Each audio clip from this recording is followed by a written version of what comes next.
कुलमानजी एकदमै राम्रो मान्छे, काम सबैले देखेको छ। नेपालमा कहिले लोड सेडिङ हट्न नसकेको उहाँले हटाउनु भयो। त्यति मात्रै होइन, उहाँ पहिला चिलिमे जलविद्युत आयोजनादेखि नै भयङ्कर राम्रो मान्छे। उहाँ जति बेला चिलिमे जलविद्युत आयोजनामा हुनुहुन्थ्यो, चिलिमे जलविद्युतको स्टक प्राइस 2600 सम्म पुगेको थियो त्यति बेला। र पछि उहाँले छोडेपछि अहिले चाहिँ चिलिमेको 200, 300, 400 त्यतातिर रन गरिरहेको देखिन्छ।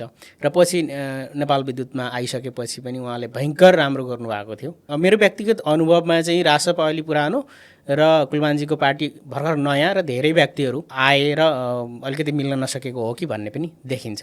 अलिकति रासपाले नटेर्या हो कि भन्ने पनि देखिन्छ। कुलमानजीहरूलाई चाहिँ स्पेस दिएन कि भन्ने पनि देखिन्छ। त्यसलाई चाहिँ मिलाउनु पर्थ्यो, त्यो मिलेन। तर पनि अहिले पनि केही बिग्रेको छैन। कुलमानजीलाई चाहिँ जिताउनु पर्छ, बिग्रेको त छैन। राम्रो व्यक्तिले जिताएर भोलि सरकारमा मिलेर काम गर्दा त भइहाल्यो।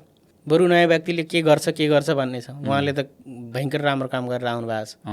त्यसो भएर त्यस्तो व्यक्तिलाई त जिताउनै पर्यो।